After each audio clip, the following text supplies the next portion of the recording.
Nabubuhay ang mga tao sa kanilang mundo kung saan 80% ng mga bata ay nagkakaroon ng espesyal na kakayahan na tinatawag na quirk, pagdating nila sa edad na 4. Dahil dito, lumitaw ang mga mapanganib na kriminal na ginagamit ang kanilang kapangyarihan upang magdulot ng kaguluhan at pinsala. Upang pigilan ang mga ito sa pagwasak sa lipunan, may mga profesional na bayani na nagbabantay at nagtatanggol sa mga tao. Sa ngayon, isang kilalang bayani ang dumating sa lugar kung saan nagwawala ng labis ang isang kontrabida, at agad siyang nakilala ng mga tao at malakas silang nagpalakpakan. Naroon din ang mga pangkat ng pagsagip na nagpapanatili ng ligtas na distansya sa pagitan ng mga mamamayan at ng panganib. Sa gitna ng ingay at kaguluhan, naroon ang batang si Izuku Midoriya, pilit siyang sumisingit sa unahan upang makita ng maayos ang nangyayari. Lalong lumakas ang hiyawan ng humarap si Kamui Wood sa kontrabida upang harapin ito ng diretsahan. May kakayahan siyang mapalago at mapahaba at kontrolin ang mga bahaging kahoy na lumalabas mula sa kanyang katawan. Nais niyang matapos agad ang laban, kaya inihanda niya ang kanyang pinakamalakas na atake, pagpigil bago magsimula, tanikala at bakal na kulungan. Ngunit bago pa niya ito magamit, isang malakas na sipa ang tumama muna sa kalaban.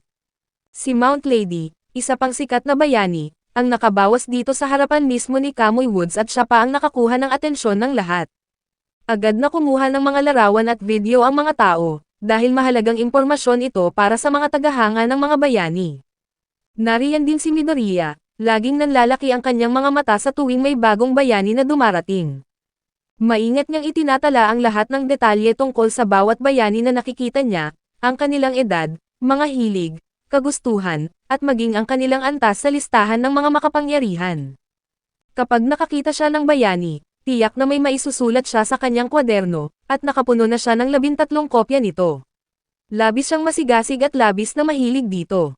Kapag pinupuri siya ng isang matandang lalaki na nasa paligid, lalo siyang nagiging masaya at nagiging ganado na ipagpatuloy ang kanyang ginagawa. Sa kasamaang palad, hindi gaanong masaya ang buhay ni Midoriya sa paaralan. Ito ang unang araw ng kanilang 3 taon sa high school, at pinag-uusapan nila ang kanilang mga hinaharap na trabaho. Alam na ng guro na halos lahat ng estudyante ay nangarap makapasok sa kurso ng pagiging bayani upang maging profesional na tagapagtanggol balang araw. Sa hindi inaasahang pagkakataon, 2 mag-aaral ang lubos na namumukod tangi sa iba. Ang una ay si Katsuki Bakugo, na mula pa sa simula ay mapagmataas at parang mas angat kaysa sa lahat. Hayagan niyang sinabi na ayaw niyang makasama ang mga kaklase na itinuturing niyang mahina. Ibinahagi niya ang kanyang layunin, makapasok sa mataas na paaralan ng UA, ang pinakamagaling na paaralan para sa mga nagnanais maging bayani. Buong tapang niyang sinabing siya lamang ang karapat-dapat at may sapat na galing sa silid-aralan upang matanggap doon. Doon nabanggit ng guro na balak din ni Midoriya na mag-apply sa UA, ngunit biglang nagbago ang damdamin at kalooban ng lahat. Lumapit si Bakugo, malakas na pinalo ang mesa ni Midoriya, at inilapit ang kanyang mukha sa kanya habang galit na galit. Tinanong niya nang may galit kung bakit inaakala ni Midoriya na karapat-dapat siyang magkaroon ng parehong pangarap. Kinutya niya ito dahil ipinapanganak ito na walang anumang kapangyarihan, isang taong walang quirk, at sinabing dapat niyang malaman ang kanyang lugar at huwag nang mangarap ng mataas. Nakalulungkot itong panoorin, dahil lalo pang lumala ang sitwasyon pagkatapos ng klase.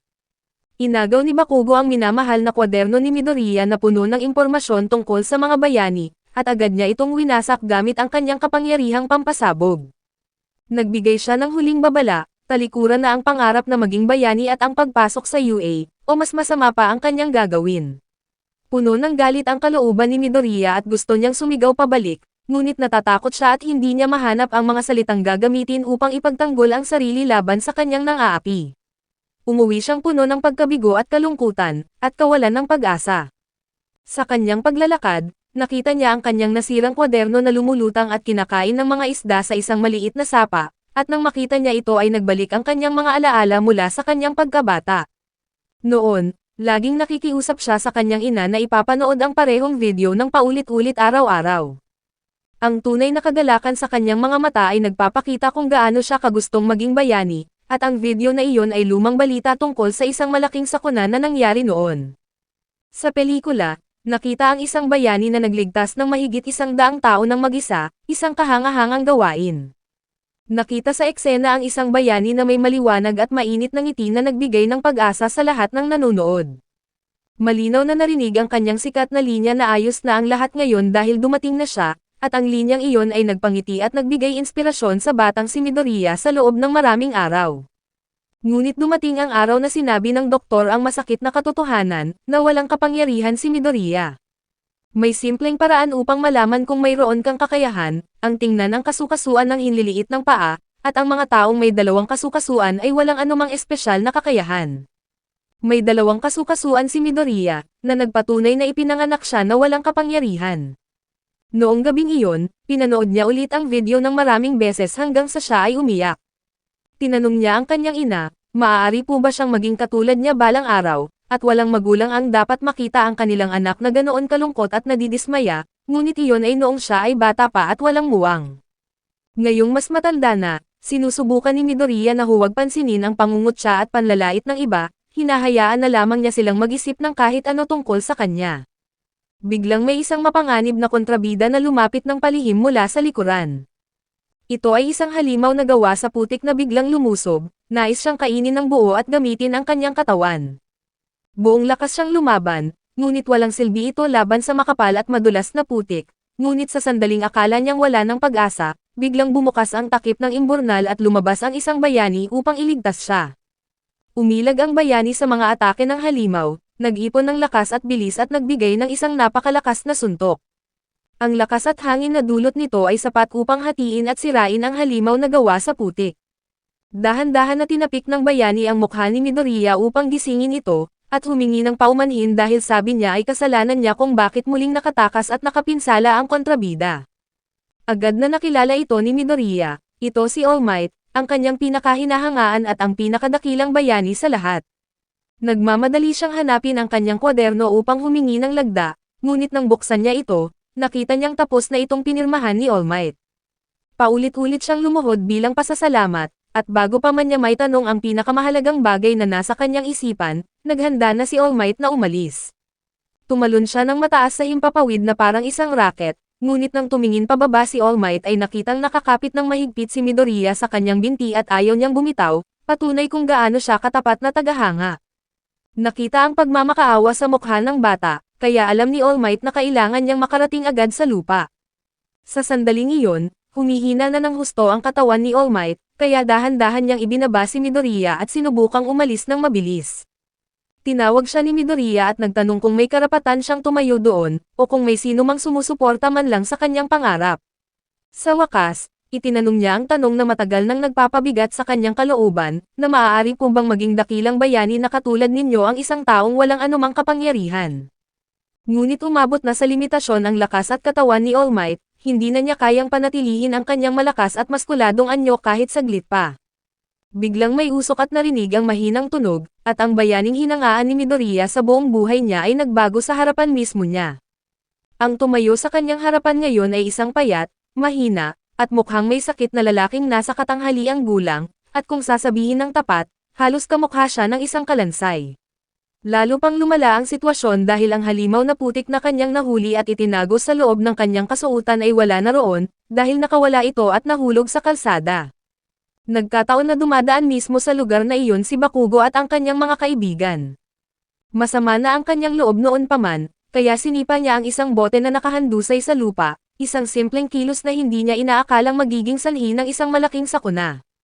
Sa kabilang dako naman, nararanasan ni Midoriya ang pinakamalaking gulat sa kanyang buhay. Kahit noong nalaman niyang wala siyang anumang espesyal na kapangyarihan, hindi ito maihahambing sa nakikita niya ngayon, ang kanyang hinahangaang bayani na si All Might, na ngayon ay mukhang mahina at payat na parang lobo na nawalan ng hangin.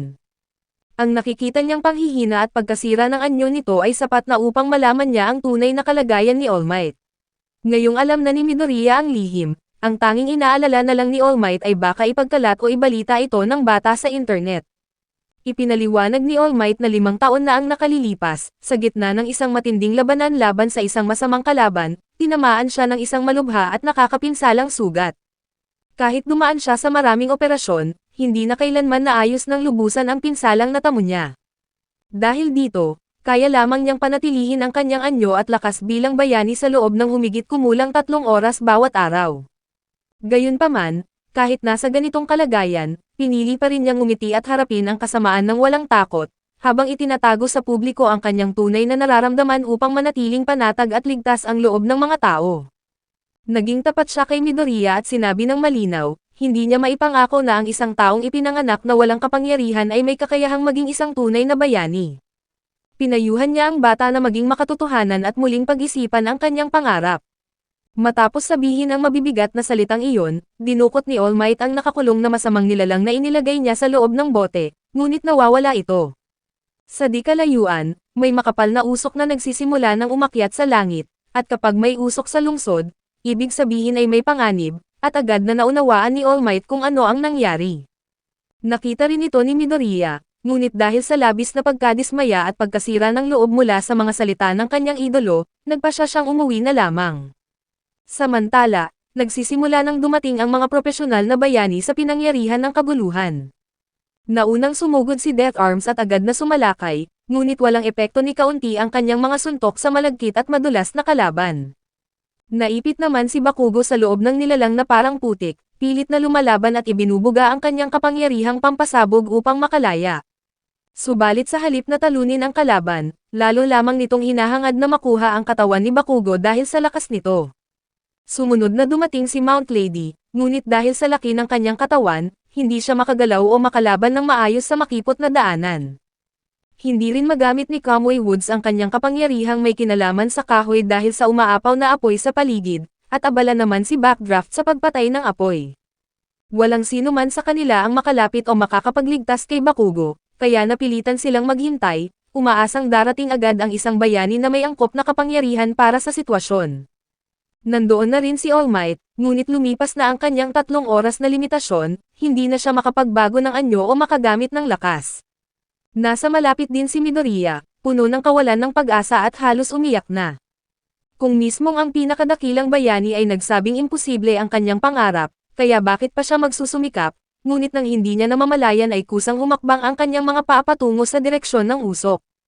Sumiksik siya sa gitna ng maraming tao upang silipin kung sinong mga bayani ang nakikipaglaban, at gulat na gulat siyang nakita, iyon ang parehong halimaw na nahuli at dinakip na ni All Might noon pa man.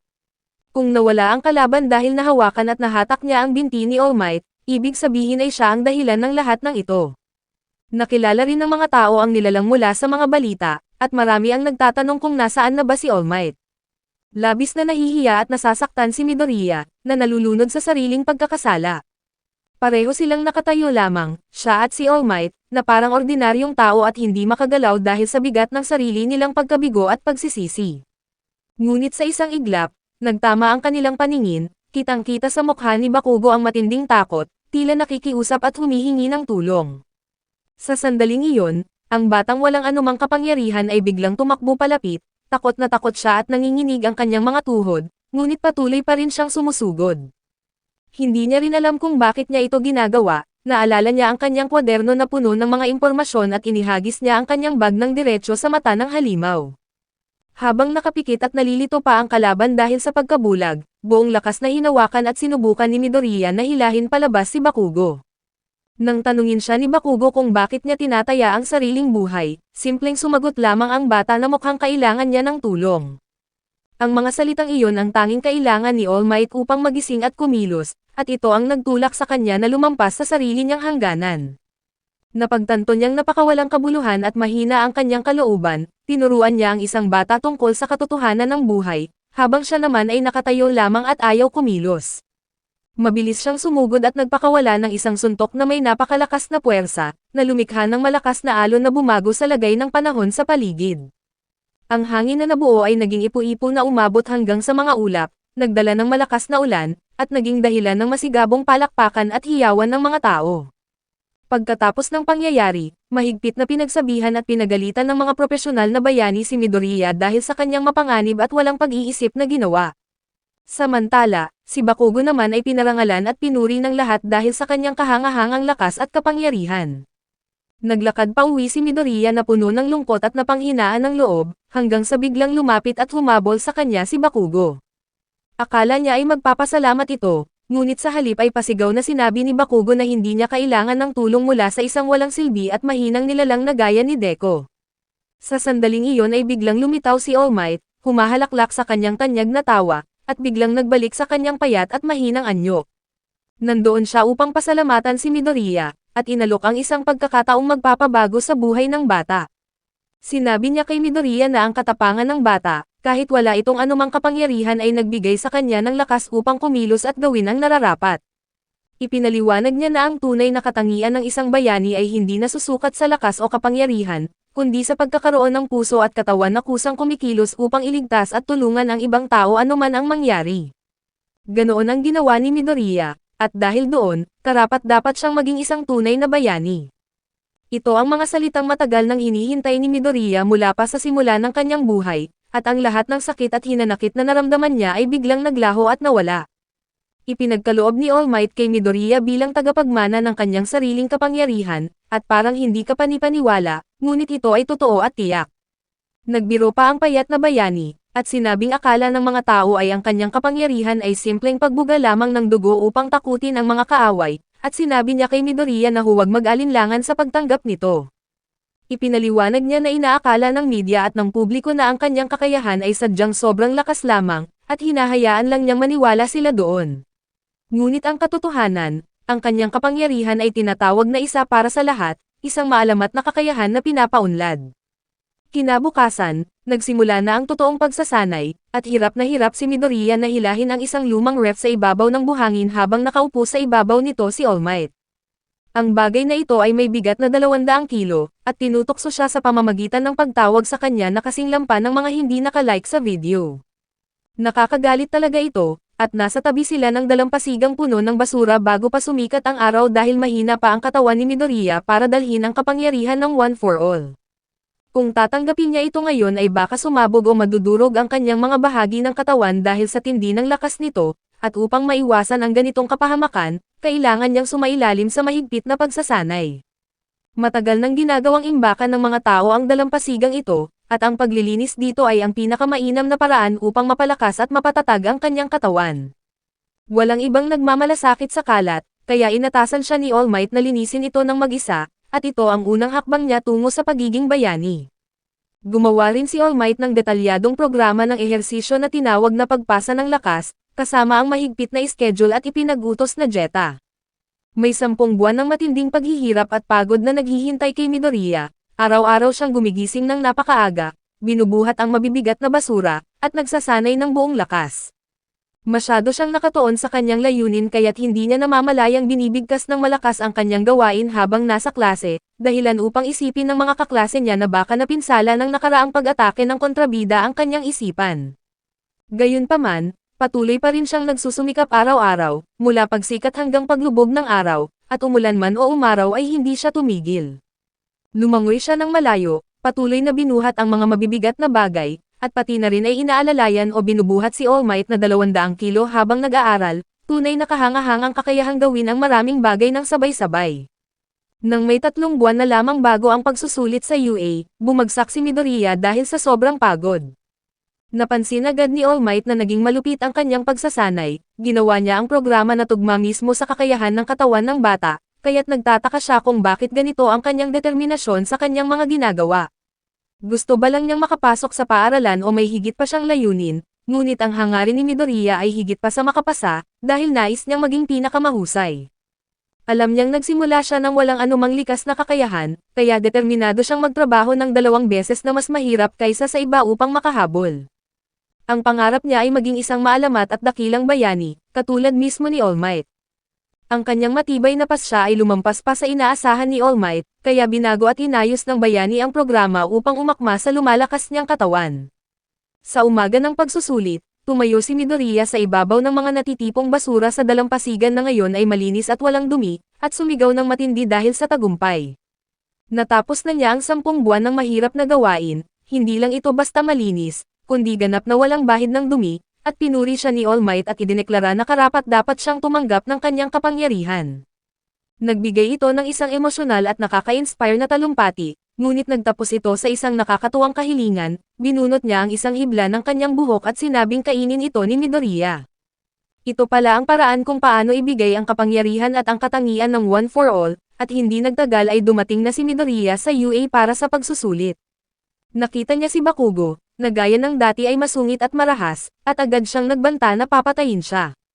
Sinubukan siyang huwag pansinin ni Midoriya at lumayo, ngunit nadapa siya sa sarili niyang mga paa, at sa kabutihang palad, isang mabait na babae ang gumamit ng kanyang kapangyarihan upang pigilan ang kanyang pagbagsak. May taong nakipag-usap at tumulong sa kanya, na tiyak na ipagmamalaki siya ng kanyang ina. Ang praktikal na bahagi ng pagsusulit ay isinasagawa bilang pagkukunwaring labanan sa isang lungsod na ginawang pagsasanay, at upang maging patas, hinati-hati ang mga aplikante sa iba't ibang lugar. Nakakalat sa paligid ang tatlong uri ng robot na kumakatawan sa mga kontrabida, at bawat isa ay may kaukulang puntos ayon sa lakas nito. Makakakuha lamang sila ng puntos kapag natalo nila ang mga ito, ngunit ang pananakit sa ibang estudyante ay dahilan ng agarang pagtanggal sa pagsusulit. Isang seryoso at matalas na estudyanteng may salamin ang nagtaas ng kamay at itinuro ang isang mali, nakalagay sa papel ang 4 na uri ng robot, ngunit 3 lang ang binanggit ng tagapangasiwa.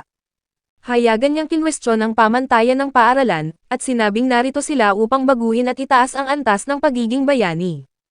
Pagkatapos ay humarap siya kay Midoriya at pinagsabihan ito dahil sa walang tigil na pagbubulong-bulong, na sinasabing nakakagambala ito. Masyado siyang mahigpit at matalino, at kahit hindi pa nagsisimula ang pagsusulit, ayon sa kanya, ang ika-4 na robot ay isang hadlang na walang halaga ngunit napakalakas, mas mabuting iwasan na lang ito maliban na lang kung nais nilang mapahamak. Sa wakas ay nagsimula na ang pagsusulit, nakatayo si Midoriya sa panimulang linya na nanginginig sa kaba, at naghahanap ng kahit sinong pamilyar o mabait na mukha upang kumalma. Nakita niya ang babaeng tumulong sa kanya at lumapit upang magpasalamat, ngunit muling hinarangan siya ng estudyanteng may salamin, sinabi nito na ginagambala niya ang babae at dapat ay nakatuon siya sa gawain. Dahil doon ay napatingin sa kanila ang lahat ng nasa paligid, at nagsimula silang ngumiti dahil itinuturing nila na si Midoriya ang pinakamahina sa lahat. Ipinahayag ni Present Mike na nagsimula na ang pagsusulit, at sabay-sabay na tumakbo ang mga estudyante. Binalaan na noon ni All Might si Midoriya na mararamdaman niya ang kapangyarihan ng One for All na gumising sa kanyang katawan, ngunit magdudulot din ito ng matinding bigat at puwersa sa kanyang katawan, kaya kailangan niyang maging handa. Sa gitna ng kaguluhan sa isang lungsod, nakaharap na rin sa wakas ni Midoriya ang isang robot na nagkakahalaga ng 1 puntos, ngunit sa sobrang takot ay nanigas at hindi makagalaw ang kanyang buong katawan. Hindi sinasadya na naging pain siya para sa isa pang kalahok, na gumamit ng kapangyarihang parang laser mula sa katawan upang sirain ang robot at makuha ang puntos. Ngayon ay may 6 na minuto na lang ang natitira, at nagsimula ng mataranta si Midoriya. Nagmamadali siyang maghanap at tumalo ng mga robot para makakuha ng puntos, ngunit nakita niya na sabay na tinalo ng mabait na babae ang 3 robot, napakahusay niya at mayroong 28 na puntos.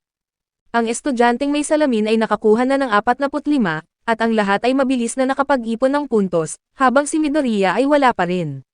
Sa silid ng mga tagasuri, mahigpit nilang inoobserbahan ang bawat kalahok, hindi lang sa dami ng puntos, kundi para makita kung sino ang may tunay na katangian ng isang bayani. Napakahusay ng mga aplikante ngayong taon, ngunit ang tunay na pagsubok ay malapit nang magsimula. Biglang inilabas ang ika-4 na robot, isang dambuhalang makina na walang halagang puntos.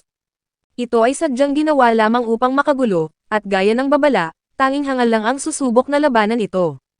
Ngayon ay kumalat ang takot, at nagsimulang tumakbo palayo ang lahat at sumama na rin si Midoriya, at sinasabi sa sarili na kailangan niya ng kahit 10 puntos sa huling 2 minuto upang hindi niya mabigo si All Might. Sa sandaling iyon, nakarinig siya ng mahinang sigaw ng tulong, lumingon siya at nakita ang mabait na babae na naipit at nakabaon sa ilalim ng mabibigat na durog na bagay. Nang hindi na nagdalawang isip, humarap siya at tumakbo ng mabilis patungo sa dambuhalang robot. Sa sandaling iyon, ang buong lakas ng One for All ay dumaloy sa kanyang katawan, nagbigay sa kanya ng pambihirang lakas at nagawa niyang tumalon ng napakataas. Naalala niya ang payo ni All Might, patigasin ang bawat kalamnan at ibuhos ang lahat ng lakas sa isang solidong suntok. Mula sa malayo ay nakatingin si All Might, punong-puno ng pagmamalaki, ngunit may 1 minuto na lamang ang natitira, at si Midoriya ay mabilis na bumabagsak pababa. Ang kanyang kanang braso at parehong binti ay tuluyang nabali dahil sa lakas ng sarili niyang kapangyarihan, at ito ang magiging resulta kapag ginamit niya ang kakayahang hindi pa kayang dalhin ng kanyang katawan. Bumubulusok siya pababa, at natitira na lamang ang isa niyang braso na maaari niyang gamitin upang mapabagal ang kanyang pagbagsak. Kailangan niyang gawin ito sa tamang panahon, kung hindi ay matatamaan siya ng matindi. Sa huling sandali, nahuli siya ng babaeng niligtas niya bago pa siya tumama sa semento, ngunit dahil sa bigat ng ginawa ay nakaramdam ito ng matinding pagkahapo at pagkahilo. Sinubukan ni Midoriya na gumapang pasulong, buong pagsisikap na makakuha kahit isang puntos bago matapos ang oras, ngunit natapos na ang pagsusulit bago pa man niya ito magawa. Nagtipon ang ibang mga estudyante at pinag-uusapan ang tungkol sa nakakatakot na kapangyarihang nakita nila. Ang iba ay humahanga, ang iba naman ay naguguluhan, at may ilan na nag-aakala na nagpapakita lamang siya ng galing. Tanging ang lalaking may salamin sa mata na si Ida lamang ang nakakaalam ng katotohanan, na hindi kumilos si Midoriya upang makakuha ng puntos. Ginawa niya iyon upang iligtas lamang ang dalaga na si Hiraka, at ang kaligtasan nito ang pinakamahalaga para sa kanya, at hindi nagtagal ay dumating si Recovery Girl, isang iginagalang na tao sa UA. Hinalikan niya ng bahagya si Midoriya upang buhayin ang kanyang kapangyarihang nakagagamot, na nagpapabilis ng likas na paggaling ng katawan, at ito ang dahilan kung bakit nakakaligtas ang mga mag-aaral sa mga mapanganib na pagsusulit. Makalipas ang isang linggo, malungkot at walang gana si Midoriya dahil naniniwala siyang nabigo siya. Maayos naman ang nakuha niyang marka sa nakasulat na bahagi, ngunit dahil wala siyang nakuha na puntos sa praktikal, inaakala niyang tinanggihan na siya. Pakiramdam niya ay walang pag-asa, at lalo pa siyang nawawalan ng loob dahil wala siyang natatanggap na anumang balita mula kay All Might, ngunit biglang pumasok ang kanyang ina, bitbit ang isang opisyal na sulat mula sa UA. Dahil sa matinding kaba, nagkulong muna si Midoriya sa kanyang silid bago niya binuksan ang mensahe. Biglang lumitaw ang isang imahe ni All Might, na labis na nagpapagulat sa kanya, at ipinaliwanag ni All Might na siya ay opisyal ng guro sa UA. Nagsimula siyang makipagkwentuhan sa kanyang tinuturuan, ngunit pinaalalahanan siya ng isang tao sa gilid na huwag nang pahabain ang kanyang sasabihin. Sinabi na niya agad ang resulta, kung pagbabasihan lamang ang puntos mula sa pakikipaglaban ay talagang nabigo si Midoriya, ngunit may isang mahalagang bagay na hindi napansin ng lahat. Ipinakita ni All Might ang isang recording kung saan nakausap ng mga guro si Hiraka. Lumapit mismo ang dalaga sa mga guro at kinakabahan na nakiusap na ibigay kay Midoriya ang ilan sa kanyang mga puntos, dahil isinakripisyo nito ang kanyang pagkakataong makakuha ng score para lamang iligtas ang kanyang buhay. Hindi naman kinailangang bawasan ang puntos ni Hiraka, dahil mayroon palang nakatagong paraan ng pagmamarka ang paaralan, ang puntos para sa pagliligtas. Paano tatanggihan ng kurso ng bayani ang isang taong isinakripisyo ang lahat upang gawin ang tama at magligtas ng buhay? Nakakuha si Midoriya ng 60 puntos para sa pagliligtas, at nakakuha naman si Hiraka ng 45 at pareho silang tinanggap. Ito ang tunay na simula ng paglalakbay ni Midoriya, at maligayang pagdating sa Akademya ng mga Bayani, inilathala agad ang opisyal na pagkakasunod-sunod ng mga nakakuha ng matataas na marka. Si Bakugo ang nauna na walang nakuhang puntos sa pagliligtas, habang si Midoriya naman ay nasa ika-7 na walang nakuhang puntos sa pakikipaglaban, isang malaking pagkakaiba sa pagitan nilang dalawa. Noong gabing iyon, tumakbo si Midoriya sa dalampasigan upang makita si All Might, at sa sobrang tuwa ay halos sumigaw siya ng malakas sa pangalan ni All Might, na halos magbunyag ng kanilang lihim na ugnayan. Nagbabala si All Might na mag-ingat siya dahil walang ibang nakakaalam ng kanilang samahan. Sinabi niyang kailangang magsikap ng mabuti ni Midoriya, at binanggit din niya na pansamantala lamang siyang magturo doon, bagay na wala naman sa kanyang orihinal na plano. Pakiramdam ni Midoriya ay napakaswerte niyang tao, bagamat nag-aalala pa rin siya kung paano magamit ng mabuti ang kanyang kapangyarihan. Nakakalungkot para sa kanya na tuwing ginagamit niya ang One for All ay laging nababali ang kanyang mga buto, at hindi naman nagulat si All Might, dahil hindi nakukuha ang ganitong lakas sa isang iglap. Hindi ito katulad ng mga kwentong pantasya na binabasa mo, dahil ang tunay na paglago ay nangangailangan ng panahon at pagsisikap. Ang bagong tungkulin ni Midoriya ay sanayin ang bawat bahagi ng kanyang katawan at isipan, hanggang sa magamit niya ang kapangyarihan ng kasing daling at kasing likas ni All Might. Bilang pagpapakita ay nagbagong anyo si All Might, ngunit kinakailangan na niyang umalis bago pa man maubusan ng oras ang kanyang kapangyarihan. Kinabukasan, nagtungo na si Midoriya para sa kanyang unang araw sa paaralan, at sinabi ng kanyang ina na mukhang magalang at maayos siyang tignan, at labis itong nakagagalak sa kanyang puso. Ang pagmamahal at suporta ng kanyang ina ang nagbibigay sa kanya ng lakas ng loob upang magtagumpay at ipagmalaki siya nito. Nang nakatayo na sa harap ng pintuan ng silid-aralan, napagtanto niyang nasa ibang antas talaga ang UA kumpara sa dati niyang paaralan. Kinakabahan siyang isipin kung sino ang kanyang magiging mga kaklase, at tama nga ang hinala niya, naroon din sina Bakugo at Ida. Ganoon pa rin ang ugali ni Bakugo, sumisigaw at namumutya sa sandaling makita niya si Midoriya. Bumati ng maayos si Ede sa pagkakataong ito, at inamin niyang mali ang kanyang paghusga sa ugali at intensyon noong panahon ng pagsusulit. Pagkatapos ay dumating si Hiraka, at biglang namula ng husto ang mukha ni Midoriya, ngunit galit na galit naman si Bakugo. Ipinagmalaki ng kanilang dating punong guro na pareho silang nakapasok sa UA, ngunit nais ni Bakugo na siya lamang ang maging natatanging estudyante mula sa kanilang paaralan, at ang pagkakaroon doon ni Midoriya ay tila isang kahihiyan para sa kanya. Sinubukan niyang pilitin si Midoriya na umalis at huwag nang tumuloy, ngunit nanindigan si Midoriya, isang bagay na labis na nagpapagulat kay Bakugo. Sa pasilyo, biglang lumitaw ang isang lalaking nakabalot sa tulugan, at halos sumabog sa takot ang buong klase.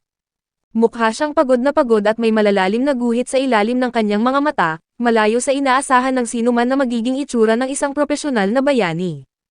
Ngunit ito nga ang kanilang guro sa silid-aralan na si Aizawa, at inutusan niya ang lahat na magsuot ng damit pang-ehersisyo at magtungo sa labas. Nagtanong si Uraka kung gaganapin ba ang seremonya ng pagbubukas, ngunit hindi mahalaga kay Aizawa ang mga ganitong kaugalian, dahil hindi sumusunod ang paaralan sa karaniwang mga patakaran at nagsisimula sila sa pagsasanay. Ipinahayag ni Aizawa ang kanilang unang gawain, ang pagsusuri sa kapangyarihan. Sa dating paaralan, ang mga pisikal na pagsusulit ay ginagawa ng hindi gumagamit ng kapangyarihan, ngunit sa kanilang universo, inaasahang gagamitin ng mga mag-aaral ang kanilang kakayahan ng buong husay. Tinawag niya si Bakugo upang ihagis ang isang bola. Sa dating paaralan, ang naitalang record ni Bakugo ay 67 metro, ngunit sa tulong ng kanyang kapangyarihang pampasabog, higit sa 700 metro ang inabot ng kanyang hagis. Ipinaliwanag ni Aizawa na haharapin nila ang 3 taon ng malaimpyernong pagsasanay para maging propesyonal na bayani. Seryoso siya sa banta dahil ang mapupunta sa pinakahuling pwesto pagkatapos ng 8 pagsusulit ay agad na mapapatalsik.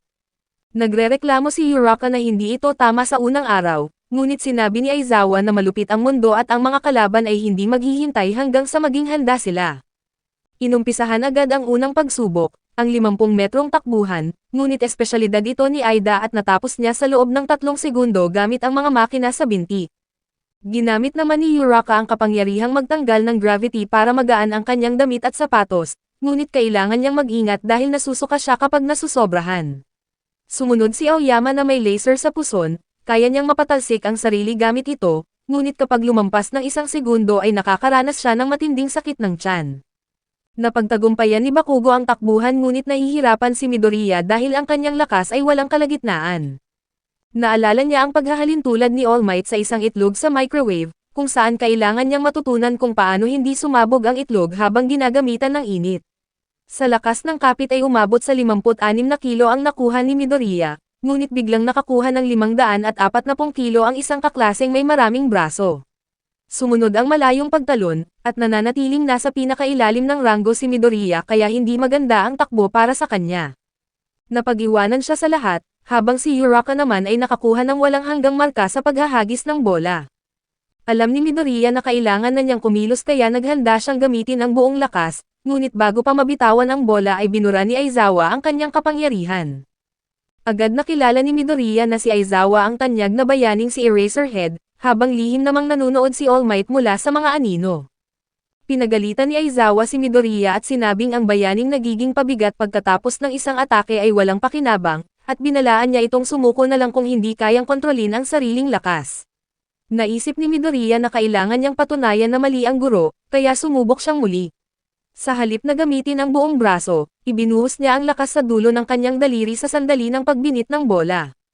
Mabilis na lumipad ang bola sa layong 705 metro, na halos pumantay sa marka ni Bakugo. Lubos na nagtaka si Bakugo kung saan nanggaling ang lakas na iyon gayong alam niyang walang kapangyarihan si Deku sa buong buhay nito. Sa labis na galit ay sinugod niya si Midoriya upang pasabugin ang ulo nito, ngunit mabilis na namagitan si Aizawa gamit ang kanyang tela upang pigilan si Bakugo. Paalala ng guro, ang pagbura niya ng kapangyarihan ay tumatagal lamang habang nakadilat ang kanyang mga mata nang hindi kumukurap. Gumuho ang mundo ni Bakugo dahil ang taong itinuturing niyang walang kwenta ay biglang naging kaagaw, at ipinagpatuloy naman ni Midoriya ang pagsusulit sa kabila ng nangingitim at kumikirot niyang daliri. Nang ipahayag ang huling resulta, laking gulat ni Midoriya nang makita ang kanyang pangalan sa pinakailalim o ika-20 pwesto. Akala niya ay tapos na ang lahat, ngunit biglang nagpahayag ng laking gulat si Aizawa. Ang banta ng pagtanggal ay isang makatwirang panlilinlang lamang upang mapilitan silang ibigay ang kanilang 100%. Muntik nang mahimatay si Midoriya sa labis na kaluwagan kaya sinabihan siyang pumunta kay Recovery Girl. Habang paalis siya ay hinabol siya ni All Might na nakatuklas sa kasinungalingan ni Aizawa. Ibinunyag nitong pinatalsik ni Aizawa ang isang buong klase ng mga bagong mag-aaral noong nakaraang taon, kaya hindi ito ang taong mahilig magbiro. Malinaw na may nakitang espesyal si Aizawa sa sakripisyo ni Midoriya. Sa pag-uwi ay sumabay si Aida kay Midoriya, at napagtanto ni Midoriya na hindi naman talaga ito nakakatakot kundi sadyang seryoso lamang. Hinabol naman sila ni Uraka at nakiusap na maglakad silang magkasama, tinawag niya itong Deko, at ipinaliwanag ni Midoriya na ginagamit ito ni Bakugo para asarin siyang walang kwenta. Ngunit para kay Uraka, katunog ito ng salitang Hapon na nangangahulugang kakayanin ang lahat, at dahil doon ay nagpasya si Midoriya na Deko na ang kanyang magiging pangalan. Ang sumunod na araw ay naging ordinaryong buhay sa paaralan, subalit ang Hapon ang nagdala ng pag-aaral sa mga pangunahing kaalaman ng pagiging bayani kasama si All Might. Ipinakita niya sa kanila ang kanilang mga kasuotan ng bayani na idinisenyo base sa kanilang sariling mga kahilingan, at sinabihan ang lahat na magbihis at pumunta sa labas upang mag-ensayo ng may buong pagtitiwala sa sarili. Makalipas ang ilang linggo, labis na nababalisa si Midoriya sa kanyang disenyo dahil hindi niya alam ang pinakamainam para sa kanya. Humingi siya ng payo kay All Might, ngunit sinabihan siyang huwag magmadali dahil ang mga kapangyarihan ay maaaring magbago sa mga hindi inaasahang paraan. Nagtatalo pa rin ang isip ni Midoriya nang umuwi ang kanyang ina, na siyang naging dahilan ng pagkaputol ng kanyang iniisip. May regalo ito sa kanya, isang kasuotan ng bayani upang ipagdiwang ang kanyang pagkapasa sa UA, dahil nakakita ito ng lumang guhit sa kanyang kwaderno at ipinagawa sa eksperto. Medyo baduy ito, ngunit gawa sa wagas na pagmamahal ng isang ina. Humingi ito ng paumanhin sa hindi paniniwala sa kanya noon, dahil nakita nitong hindi kailanman sumuko si Midoriya, at nangako ang kanyang ina na susuportahan siya sa lahat ng makakaya, at napakaswerte ni Midoriya sa kanyang katuwang. Isinuot niya ang luntiang kasuotan, handang ipakita sa mundo ang kanyang pagiging bayani.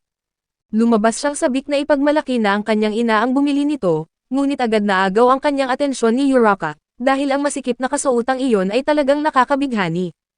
Pagkatapos ay ibinigay ni All Might ang mga detalye para sa matinding pagsasanay ngayon.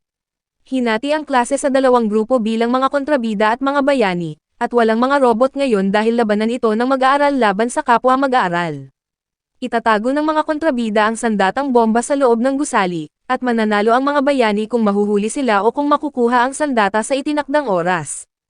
Nagbunutan sila ng numero para sa 10 koponan, at natuwa si Midoriya na makapare si Uraka. Ngunit mapagbiro ang tadhana dahil makakalaban nila sina Bakugo at Aida. Tiniyak muli ni Bakugo kay Aida kung may kapangyarihan na ba si Midoriya ngayon, dahil mas masisiyahan siyang talunin ito ng lubusan.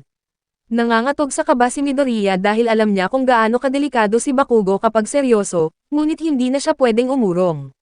Alam ni Midoriya na mas magaling si Bakugo sa halos lahat ng bagay, ngunit iyon mismo ang dahilan kung bakit kailangan niyang manalo. Pumasok sila ni Uraka sa gusali, ngunit agad silang tinambangan ni Bakugo. Nagawa ni Midoriya na itulak si Uraka palayo sa tamang pagkakataon habang sumusugod si Bakugo ng walang pag-alinlangan.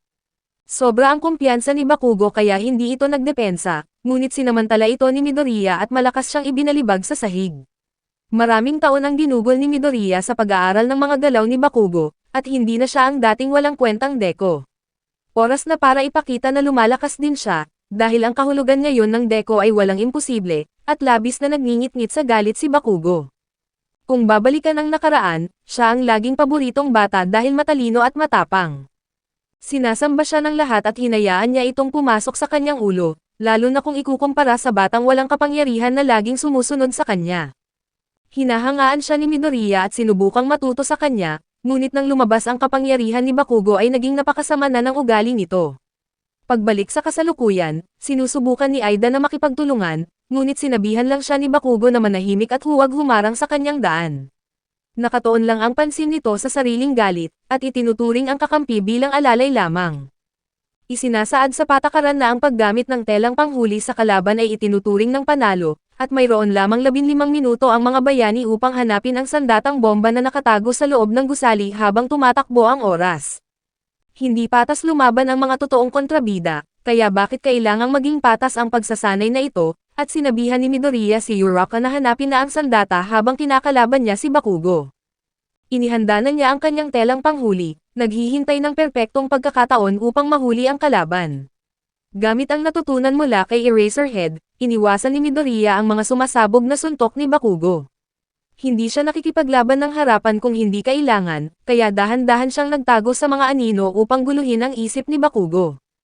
Madaling hulaan ang galaw ni Bakugo kapag nagagalit, at pinaglalaroan lang siya ni Midoriya sa pamamagitan ng pagsasamantala sa masamang ugali nito.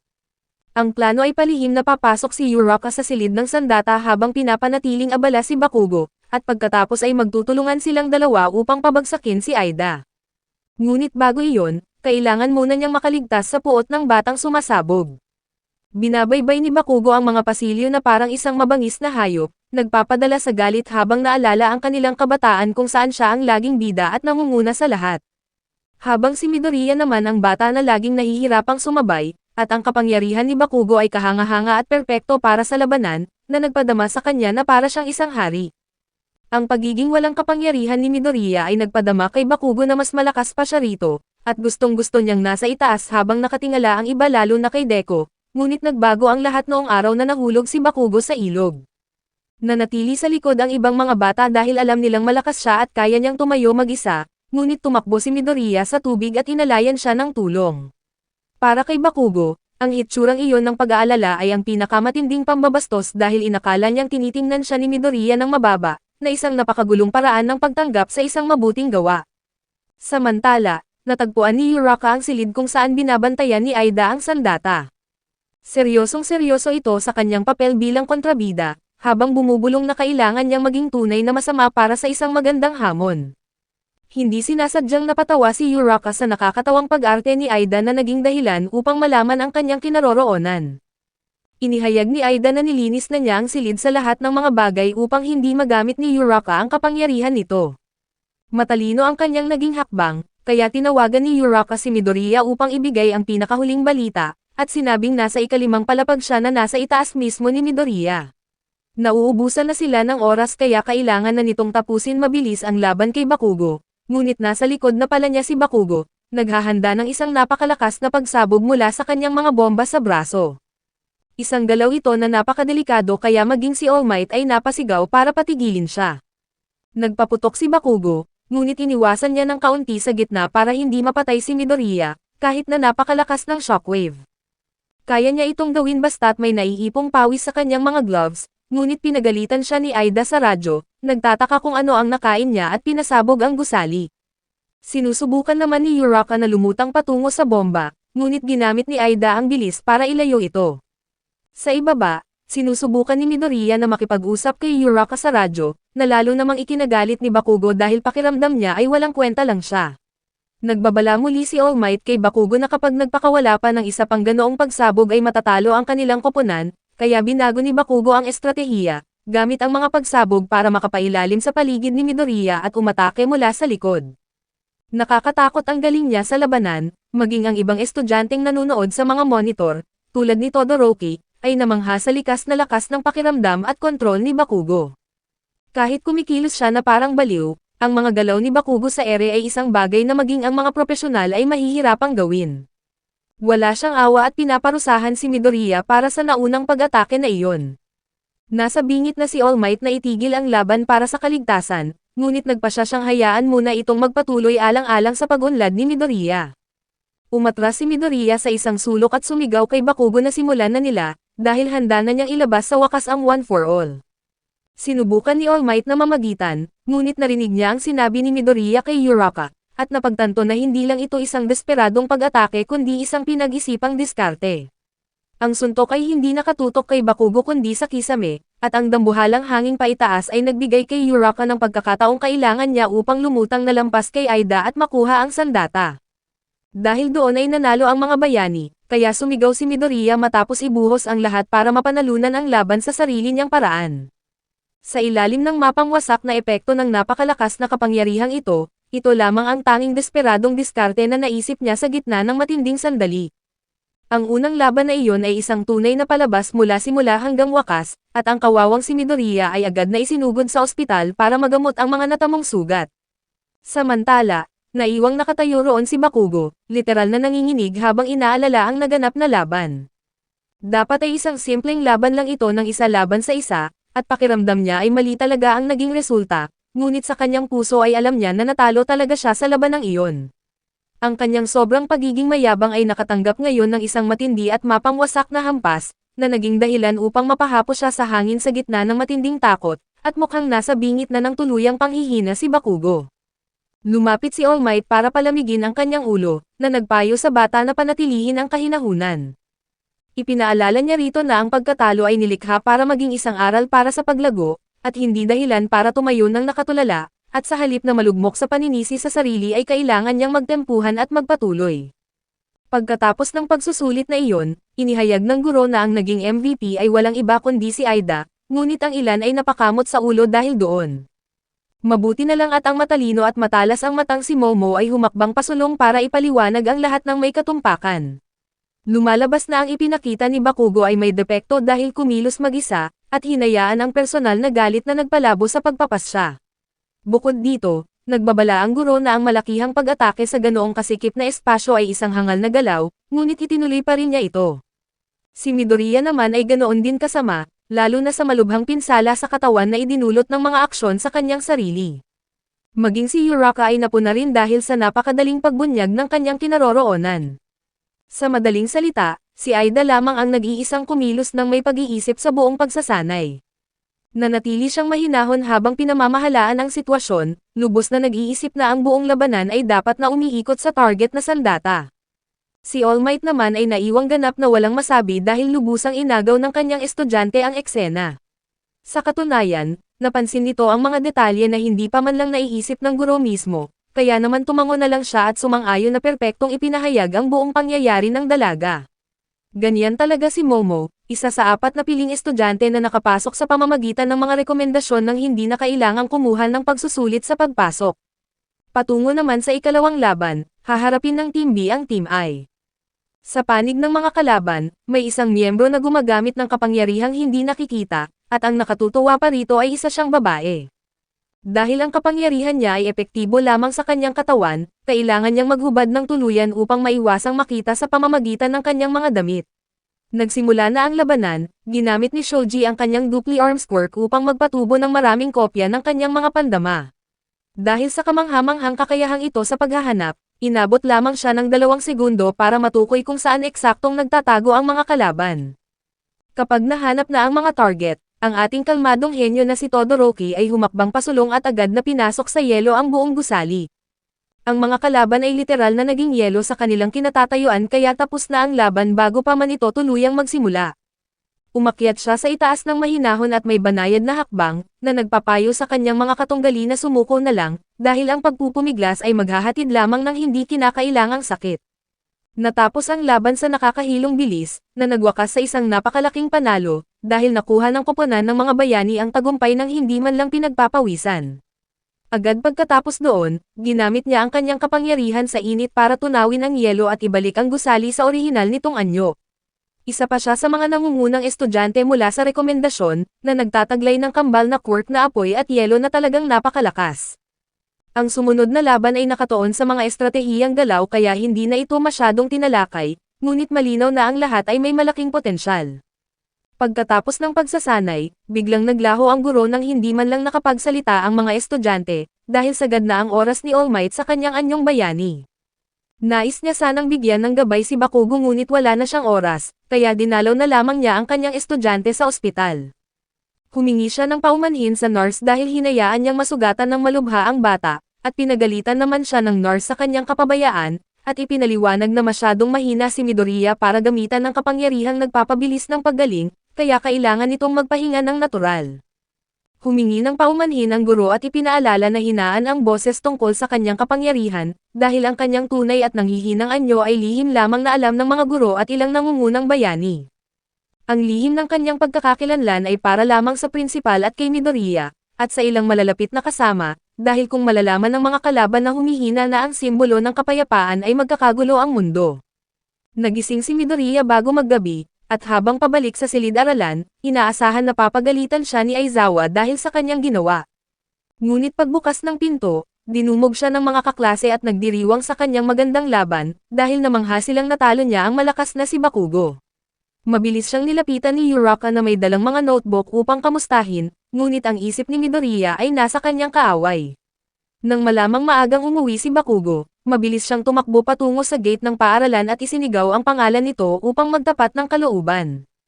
Ibinunyag niya ang lihim na ang kanyang kapangyarihan ay hiram lamang sa iba, bagamat hindi niya sinabi kung kanino.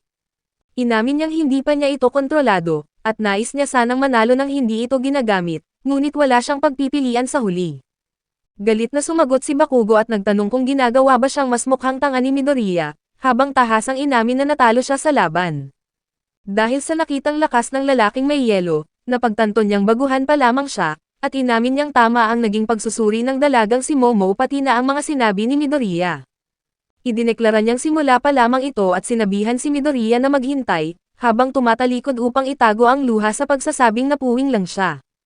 Biglang dumating si All Might para magbigay ng magagandang payo, ngunit sumigaw si Bakugo na bitawan siya at nagtanong kung ano ang problema nilang lahat.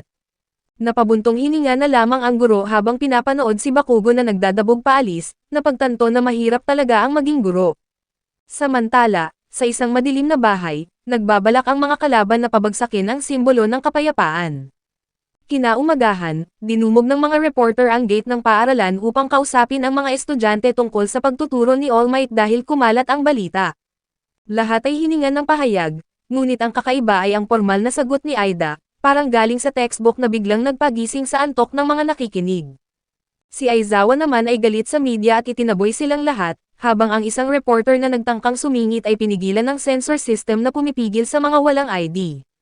Sa paaralan ng umaga, binigyan ni Aizawa ng payo sina Bakugo at Midoriya na magiging mas malakas sila kung aayusin ang kanilang mga kahinaan. Sumunod ang halalan para sa class representative, at ang lahat ay nagboluntaryo dahil magandang record ito sa Hero Course sa loob ng 3 taon. Nakita ni Aida ang gulo kaya nagmungkahi ng sekretong balot kung saan isusulat ang pangalan ng iboboto, kahit na siya ang may pinakamataas na nakataas na kamay para sa patas na boto.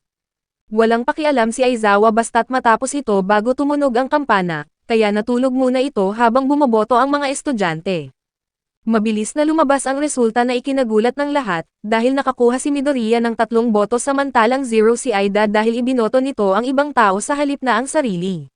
Sa huli, si Midoriya ang naging class president habang si Momo ang vice president matapos makakuha ng 2 boto. Pagdating ng pananghalian, naging maingay ang cafeteria dahil nagsama-sama doon ang mga estudyante mula sa support at management courses. Nagsasama-sama ang lahat ngayon ngunit nag-alinlangan pa rin si Midoriya dahil pakiramdam niya ay isang pagkakamali ang pagiging presidente. Pinalakas naman ang loob niya ni Aida at sinabing walang mas babagay sa posisyon na iyon, at tinanggap naman ni Aida nang may dangal ang pagkakaroon ng 0 na boto. Bigla na lang siyang nagsalita na parang isang batang amo mula sa mayaman at elite na pamilya, kaya naman nakuha niya ang kuryosidad ni Uraka. Nagpa siya si Aida na ibahagi ang kanyang pagkatao bilang pangalawang anak ng isang kilalang bayani na kinabibilangan ng sikat na turbo hero. Nang mabanggit ang Ingenium ay nagningning ang mga mata ni Midoriya, dahil isa itong maalamat na bayani na namamahala sa isang malaking ahensya sa Tokyo na may 65 gwardya. Ito pala ang nakatatandang kapatid ni Aida, at ito ang kanyang ultimate idol mula pa noong bata siya. At habang nagkukwento, biglang tumunog ang isang alarm sa buong paaralan. Isa itong intruder alert na nagdulot ng matinding panik sa mga estudyante patungo sa exit. Tumingin si Aida sa bintana at nakitang ang mga makukulit na reporter lang pala ang nakapasok, ngunit naipit siya sa dambuhalang siksikan at hindi makagalaw para pakalmahin ang lahat. Naisip niya na kung matutulungan siya ni Uraka ay may pag-asa pa, kaya nakipagsiksikan si Aida para marating ito. Nakiusap siya na tanggalin ang kanyang bigat, at mabilis niyang inilunsad ang sarili patungo sa exit sign sa itaas ng pinto kung saan umiikot siya sa ere, bago siya sumambulat sa pader. Sumigaw siya habang pumuporma na parang human exit sign, upang sabihing media lang ang nasa labas kaya walang dahilan para magpanik ang lahat. Dumating ang pulis para linisin ang gulo, at pagkatapos ay humarap si Midoriya sa klase upang ipahayag na ibinibigay niya ang pagiging presidente kay Aida, dahil sa ipinakita nitong katapangan at pagiging mahinahon sa gitna ng panik. Sumang-ayon ang buong klase habang nagsisigawan sa kanilang bagong exit sign leader, at wala namang pakialam si Aizawa sa desisyon. Samantala, nagtataka ang administrasyon kung paano nalagpasan ng mga reporter ang seguridad at kung sino ang mastermind sa likod nito. Kinabukasan, ginugol ni All Might ang kanyang kapangyarihan sa paghuli ng mga kriminal, ngunit napansin niyang bumabagal na siya dahil ipinasa na niya ang one for all sa kanyang estudyante. Dahil dito ay nabawasan pa ang oras niya sa kanyang anyong bayani, ngunit may lakas pa naman siya para magpabagsak ng mga masasamang loob. Kinahapunan, nag-anunsyo si Aizawa ng isang espesyal na rescue training at tinipon ang lahat sa labas. Sinubukan nilang umupo sa dalawang hanay tulad ng utos ni Aida, ngunit naging walang kwenta ang organisadong pag-upo dahil sa layout ng bus. Ginamit ng mga estudyante ang pagkakataon para mag-usap, maliban kay Bakugo na sumisigaw sa tuwing may nakikipag-usap sa kanya na tila ba ito ang kanyang paraan ng pakikipagkaibigan. Dumating sila sa training ground at sinalubong ng isang bayani na si 13 bilang instructor, at napakaganda ng pasilidad na may simulation ng bagyo at sunog at iba pang kalamidad. Sasama dapat si All Might, ngunit sumobra ang paggamit niya ng lakas kaninang umaga kaya baka sa huli na lang siya sasalubong. Ipinaliwanag ni 13 ang kanilang black hole quirk na maaaring makamatay, ngunit ginagamit sa pagliligtas dahil ang malaking kapangyarihan ay may malaking responsibilidad, at ang layunin ng araw na ito ay gamitin ang kanilang regalo para sa iba. Nagpalakpakan ang lahat, nang biglang may lumitaw na isang madilim na portal na isang villain attack. Si Todoroki ang unang nanatiling mahinahon, at napagtanto na may kasama ang mga kalaban na may quirk na humaharang sa komunikasyon, dahil nakapasok sila sa isang mahigpit na pasilidad na malayo sa pangunahing paaralan. Nag-utos si Aizawa sa mga estudyante na umatras at magbigay ng babala sa paaralan habang siya ay mag-isang sumugod sa gitna ng labanan. Agad niyang binura ang quirk ng unang tatlong kalaban, at pinagumpog ang mga ulo nito, at sinuntok sa mukha ang isang rock-skinned villain bago pinatumba ang isang buong grupo. Dahil sa kanyang salamin na nagtatago ng kanyang tingin, hindi alam ng kaaway kung kaninong quirk ang susunod na mabubura. Sa tulong ng erasure power at elite combat skills, walang laban ang mga low-level goons sa kanya. Malapit na sana ang mga estudyante sa exit, ngunit hinarangan ang kanilang daan ng isang villain na may kapangyarihang mag-teleport. Ipinagmamalaki niya ang sarili bilang bahagi ng League of Villains, at ibinunyag kung bakit nila nilusob ang paaralan ay upang patayin si All Might. Sisipsipin na sana siya ni 13 sa isang black hole para matapos na ito, ngunit biglang sumugod ang dalawang pinakamainit ang ulong bata sa klase gamit ang isang kombinasyong atake. Ngunit walang laban ang mga estudyante sa isang tunay na villain, at bago pa man makakilos ang iba ay napalibutan silang lahat at na-teleport sa iba't ibang lokasyon sa loob ng pasilidad. Sa isang kurap ng mata, napunta si Midoriya sa ilalim ng tubig na may napakasamang kapaligiran para sa isang strength-based fighter na tulad niya. Isang malapating na kalaban ang mabilis na sumugod para patayin siya, ngunit saktong dumating si Asui, sinipa ito at hinila si Midoriya paakyat sa isang bangka kung saan kasama nila ang batang may lilang buhok na mukhang mga prutas ang ulo. Dahil sa kanyang frog quirk ay napakabilis ni Asui sa tubig, at sinimulang suriin ni Midoriya ang mga sinabi ng nag-teleport na kalaban at napagtanto na ang nangyaring media noong nakaraang araw ay gawa rin nila. Sinabi ni Asui na hindi sila susugod kung wala silang paraan para patayin si All Might, dahil walang tangang papasok sa isang suicide mission. Habang nag-uusap, pinapalibutan ng dambuhalang grupo ng mga kalaban ang kanilang maliit na bangka kaya kailangan na nila ng plano para makatakas. Kung may diskarte ang mga ito laban kay All Might, kailangang maghanap ng paraan ang mga estudyante para pigilan sila. Sa ibang lugar, katatapos lang ni Todoroki sa pagligpit sa tatlong kalaban at hinamon pa ang mga ito na magtawag ng mga kasama sa buong pasilidad, at kahit saan ay may sumasabog na matitinding labanan. Samantala, balis ang naglalakad si All Might dahil walang sumasagot sa mga telepono, kaya pakiramdam niya ay isa siyang bigong guro. May natitira na lang siyang 10 minuto para sa kanyang anyong bayani at nais lang sanang bumati sa mga bata bago umuwi, ngunit ipinakita ng prinsipal ang balita na pumigil siya ng 3 pagnanakaw sa loob ng 1 oras. Para kay All Might, ang prinsipal ay parang pangalawang ama, kaya hindi niya ito maaaring sagutin. Pinaupo siya ng prinsipal para magtsaa habang pinapangaralan tungkol sa responsibilidad at hirap ng pagbabalanse ng pagtuturo at pagiging bayani. Habang nag-relax ang kabilang panig ng paaralan gamit ang tsaa, ang kabilang panig naman ay nahaharap sa krisis ng buhay at kamatayan. Nagpasya si 13 na kailangang tumakbo ng class representative para humingi ng tulong, habang ang iba ay mananatili para tulungan ang guro na pigilan ang mga kalaban. Sinuportahan ng lahat ang plano, at bilang class president, alam ni Aida na kailangan niyang sundin ang desisyon ng grupo. Pinagtawanan ng villain ang kanilang diskarte, ngunit walang magagawa ang kapangyarihan nito para pigilan sila. Sinimulan siyang hilahin ni 13 sa isang void habang ang batang mukhang ubas ang ulo ay abala sa pag-iyak. Ang tanging iniisip lang ni Midoriya ay makaligtas kaya sinabihan niya ang kasama na magpakatatag. Napagtanto niya na dahil ipinadala si Asui sa tubig, ibig sabihin ay hindi alam ng mga kalaban ang kanilang mga quirk, at ang pagkakamaling ito ang tanging pag-asa nila para makatakas. Ayon kay Asui, kaya niyang tumalon at kumapit sa mga pader, pati na rin maglabas ng likido mula sa kanyang dila na nagdudulot ng bahagyang sakit. Halata ang lakas ni Midoriya, at ang batang lila naman ay kayang maghagis ng mga malagkit na bola na mas matindi pa sa superglue.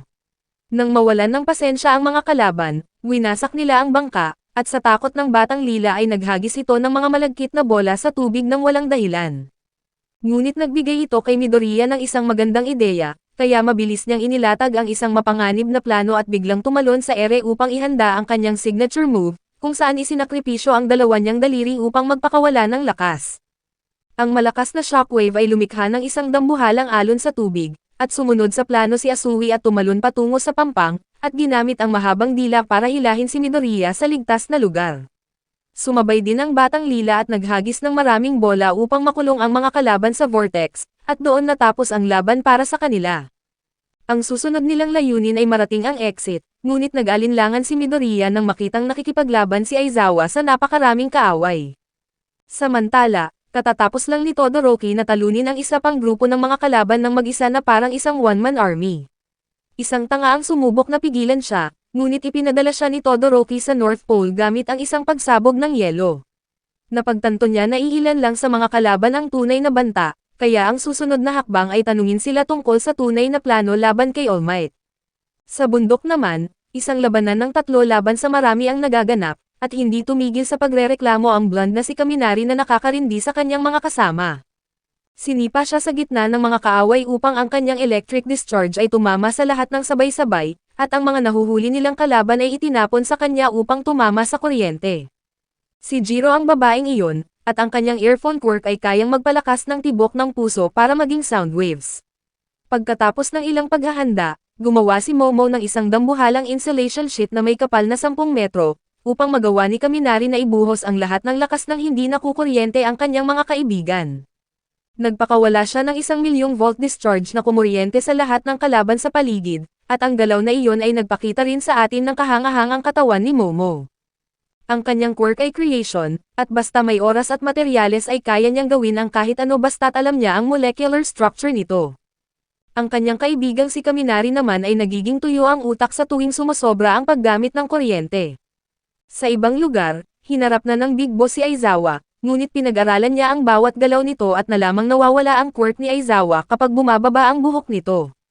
Dahil sa hawak ng kalaban ay literal na nadurog ang siko ni Aizawa, at kahit nakabawi ang guro, hinarap niya ang isang monster na binuo talaga para patayin si All Might. Nanood sa takot si Midoriya habang binubugbog ang guro, at nahihirapan din si 13 dahil ang kanyang quirk ay hindi para sa direktang labanan, kaya madali siyang hinila ng teleport villain sa portal. Nakita ni Aida ang pagkakataon para tumakbo, ngunit hinabol siya ng kalaban, at saktong humarang ang mga kaklase para bigyan siya ng daan patungo sa exit. Dahil dito, binitawan ng kalaban ang lahat para lang habulin siya, habang si Aizawa ay sugatan na nakahandusay at hindi na makagalaw. Sa kabilang dako, natapos na ni Bakugo at Kirishima ang mga mahihinang kalaban, ngunit gustong sugurin ni Bakugo ang portal guy, ngunit pinigilan siya ni Kirishima dahil sa pagiging hangal nito. Habang nag-aaway, may invisible na kaaway ang sumubok na mag-ambush, ngunit mabilis itong pinatumba ni Bakugo, at namangha si Kirishima dahil akala niya ay loudmouth lang ito na walang bitaw, kaya nagpasya siyang sumama na rito. Sa iba pang lugar, madaling tinapos ng mga estudyante ang mga ordinaryong kalaban. Sa pasukan, huli na sana si Aida, ngunit hinawakan ni Uraka ang armor ng kalaban upang gawin itong weightless bago niya ito itinapon sa itaas. Matagumpay na nakalabas si Aida kaya naman sandali na lang ay darating na ang tulong. Samantala, sinubukan ni Aizawa na burahin ang kapangyarihan ng halimaw, ngunit hilaw na lakas lang pala ang gamit nito na katulad kay All Might. Bumalik ang portal guy upang sabihin kay Shigaraki na may isang estudyanteng nakatakas, at nang marinig ito, sa pilitang kinamot ni Shigaraki ang kanyang leeg at nagalit sa kanyang kasama, sinasabing kung hindi lang niya kailangan ng teleportation ay pinatay na niya ito. Nagpasya si Shigaraki na itigil ang misyon at umuwi, na ikinatutuwa ng batang may ubas ang ulo at nagbato pa ito ng mga sticky balls, ngunit biglang sumugod ang boss kay Asui upang patayin ito bago sila umalis. Muntik na niya itong mahawakan, ngunit napigilan dahil nagawa pang burahin ni Aizawa ang kanyang quirk sa huling pagkakataon. Sumugod si Midoriya at nagpakawala ng malakas na suntok gamit ang lahat ng lakas, at natuwa siya dahil hindi nabali ang kanyang kamay, subalit ang halimaw ang sumalo ng suntok para kay Shigaraki. Mukhang delikado ang sitwasyon para sa mga bata, ngunit saktong dumating ang ating bayani na si All Might na mukhang galit na ngayon. Sa isang kurap ng mata ay niligtas niya si Aizawa, at sa isa pang mabilis na galaw ay kinuha niya ang tatlong estudyante patungo sa ligtas na lugar habang natanggal ang putol na kamay sa mukha ni Shigaraki. Nataranta si Shigaraki at humingi ng paumanhin habang ibinabalik ang kamay upang kumalma, ngunit napansin niya ang kanyang hinala na mas mahina na si All Might ngayon. Sinubukan ni Midoriya na pigilan ang kanyang guro na huwag labanan ang halimaw, ngunit ngumiti lang si All Might na nagpaiwan sa bata na tumahimik. Nagpakawala ng mabibigat na suntok si All Might, ngunit inabsorb lang ito ng nilalang, at ipinaliwanag ni Shigaraki na may shock absorption ang halimaw kaya hindi ito tatablan ng simpleng suntok maliban na lang kung kaya niyang mapunit ito ng paisa-isa. Nagpakawala ng malakas na suplex si All Might na nagbaon sa ulo ng monster sa semento, at lumikha ito ng dambuhalang usok at alikabok na nagpabaling sa lahat na tapos na ang laban. Ngunit alam ni Midoriya ang katotohanan dahil naaalala niya ang limitasyon sa oras ng bayani, at siya lang ang nakakaalam sa malubhang sugat ni All Might at sa delikadong sitwasyon nito. Tumingin siya sa kanyang guro at nakitang binaliktad ng kalaban ang sitwasyon gamit ang pincer move ng Portal Villain, at bumaon ang mga kuko ng halimaw sa lumang sugat ni All Might. Plano ng kalaban ay hiwalay ang kalahating katawan nito upang hatiin siya sa dalawa, na siyang plano nila sa simula pa lang. Nakiusap si Midoriya kay Asui na alagaan muna si Aizawa, dahil hindi niya kayang panoorin na pinapatay ang bayani, kaya sumugod siya ng walang pag-alinlangan kahit mukhang mapapatay din siya ng kalaban. Sa kabutihang palad ay saktong dumating si Bakugo upang tumulong, at dumating din si Todoroki na agad na nagpabilis sa pag-freeze ng kalahating katawan ng halimaw, na nagbigay ng pagkakataon kay All Might upang makawala.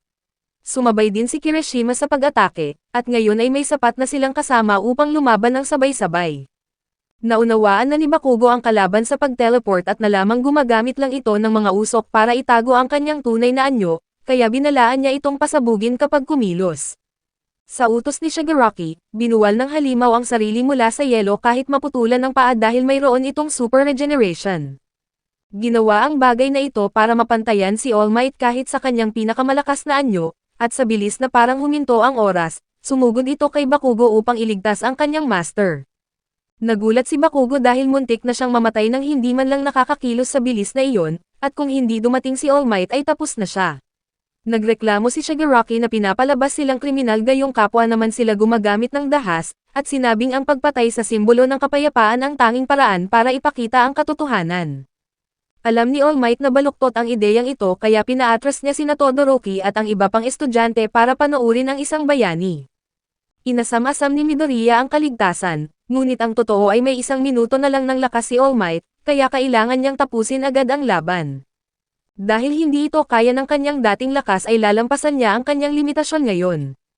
Nagpakawala siya ng dambuhalang sunod-sunod na suntok na lumikha ng mga shockwave, na mas mabilis kaysa sa regeneration ng monster hanggang sa gawin na lang itong punching bag. Ang bawat bigat ng kanyang suntok ay higit sa 100% ng kanyang lakas na nagpatunay sa kanyang galing, at ito ang pinakamagandang sandali sa unang season. Sa isang huling malakas na suntok ay pinalipad niya ang monster pataas sa bubong, at iyon ang tunay na lakas ng world number 1 hero, ngunit kailangan niyang manatili sa muscle form upang takutin si Shigaraki. Samantala, binihag ng isang kalaban si Kaminari habang wala pa ito sa kanyang sarili. Nalaman ni Juro na ang quirk ng kalaban ang sumisira ng komunikasyon, kaya gumawa siya ng paraan para isaksak ang jack sa kanyang sapatos nang hindi gumagalaw, ngunit ginawang bihag ng kalaban si Kaminari at binalaan silang huwag kumilos. Sa tabi ni All Might, ang kanyang presensya ay sapat na para manginig sa takot si Shigaraki kaya nagsimulang umatras ang iba, maliban kay Midoriya. Siya lang ang nakakapansin na sagad na ang kanyang guro, dahil ang umuusok nitong katawan ay senyales na babalik na ito sa tunay na anyo. Kung hahakbang si All Might ay mabubunyag ang kanyang lihim, kaya nagkukunwari lang ito upang matakot ang mga kalaban. Napansin ng kasama ni Shigaraki na napapagod na ang bayani, kaya pinapakalma niya ito para sumugod sa isang huling round gamit ang mga portal para sa isang panapos na atake. Sa huling segundo, tumalon si Midoriya at ginamit ang kanyang mga binti sa absolute limit upang humarang. Kahit bali ang kanyang mga binti, handa pa rin ang kanyang mga kamay na parang isang karakter na ayaw sumuko, ngunit mabilis na binago ni Shigaraki ang direksyon ng kanyang kamay patungo kay Midoriya. Biglang tumunog ang mga putok ng baril, dahil dumating na ang reinforcements kasama si Aida at ang mga pro-heroes ng faculty para linisin ang lugar. Nabaril si Shigaraki habang sinusubukan nitong tumakas, at sinubukan din siyang higupin ni 13 ngunit matagumpay silang nakatakas sa huling sandali. Tapos na ang labanan, at pinuri ni All Might si Midoriya dahil kung hindi ito sumugod ay baka namatay na siya. Mabilis na tumakbo si Kirishima upang kamustahin si Midoriya, ngunit magbabagong anyo na si All Might at saktong humarang ang pader ng semento na binuo ng bayaning si Cementos, na kayang gumawa ng semento na parang clay. Sa kanilang hideout, sugatan na nagagalit si Shigaraki, at mukhang may mas mataas pang mastermind ang nagpapatakbo sa kanila na galit dahil nawala ang kanilang sandata. Kahit paano ay nakakuha sila ng impormasyon tungkol sa mga bayani, lalo na sa berdeng buhok na bata na gustong-gustong patayin ni Shigaraki. Sa kabutihang palad, ligtas ang lahat ng estudyante, bagamat 3 guro at si Midoriya ang malubhang nasugatan.